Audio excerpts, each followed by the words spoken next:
Srećno detinjstvo počinje u lepom vrtiću. Svakom detetu treba dobra škola. Efikasno lečenje počinje u modernoj bolnici. Bezbedna vožnja počinje metrom dobrog puta. Mirna starost počinje plaćanjem poreza na zaradu. Izgradnja bogatijeg društva počinje borbom protiv sive ekonomije. Postupaj odgovorno radi ekonomskog zdravlja. Porez plati da ti se dobrim vrati.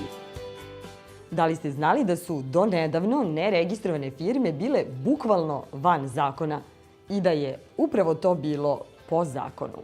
Jedan od najvećih paradoksa našeg pravnog sistema bio je godinama to što su inspektori raznih državnih organa bili ovlašćeni da prijavljuju samo one koji su registrovali svoje radnje, svoje delatnosti, a nisu bili ovlašćeni da proveravaju one koji taj posao obavljaju u potpunosti nezakonito.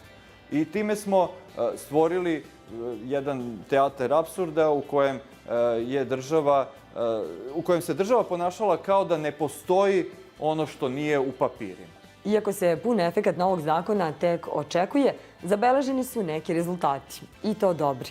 Naime, već prvog meseca od primene novog zakona zabeleženo je 71% više registrovanih preduzetnika nego u istom mesecu prethodne godine. Taj trend se nastavio, tako da imamo taj pozitivan trend od oko 20% više u odgovarajućem mesecu odnosu na mesec prethodne godine. To nije naravno samo zahvaljujući ovom zakonu, ali velikim delom jeste i početak primene koincidira sa tim naglim porastom novoregistrovanih preduzetnika. I naravno očekujemo da se taj trend nastavi, a pored toga naše ankete pokazuju da raste stepen poverenja javnosti i privrednika i građana u rad inspekcija, tako da smo došli na cifru da 70% ispitanika u anketi ili pozitivno ocenjuje rad inspektora ili nema primedaba, što ih dakle svrstava u ovu zelenu zonu, a dok na ovoj drugoj strani ostaje 30%.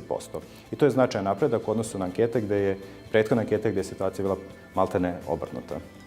Ukoliko Poreska uprava utvrdi da postoje lica koje obavljaju neprijavljenu delatnost, Poreska uprava provodi postupak kontrole bez uručivanja naloga za kontrolu. Poreska uprava u tom postupku donosi rešenje kojim nalaže tom licu plaćanje poreske obaveze po stopi od 20% na poresku osnovicu koja se donosi registrovanom privrednom subjektu koji obavlja istu ili sličnu delatnost pod istim ili sličnim uslovima na tom području. Poreska uprava u tom rešenju takođe nalaže otklanjanje i drugih nepravilnosti. Na primer, ukoliko su pronađeni zaposleni radnici, a koji su angažovani van propisa o radu. Takođe, istim rešenjem se privremeno oduzima roba koja je nađena, a koja se nelegalno prometuje, kao i oprema za obavljanje delatnosti.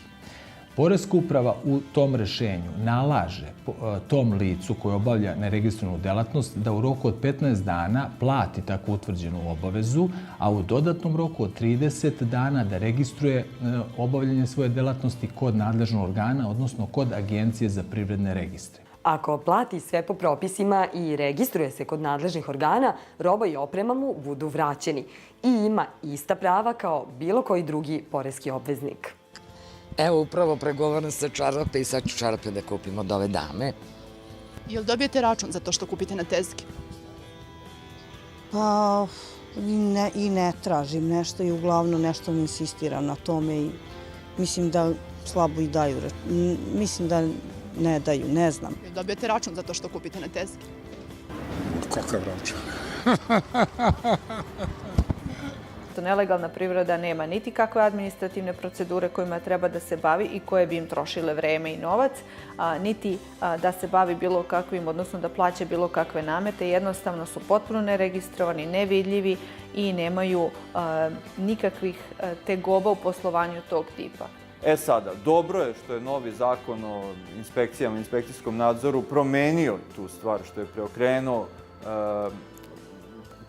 je sistem na način da će inspektori biti ovlašćeni da proveravaju i one koji neregistrovano obavljaju delatnosti i da na taj način suzbijaju sivu ekonomiju. Cilj Poreske uprave nije sankcionisanje, već da se oni koji nisu bili registrovani prevedu u legalne tokove poslovanja i nastave svoje učešće na tržištu pod istim uslovima kao oni koji posluju legalno.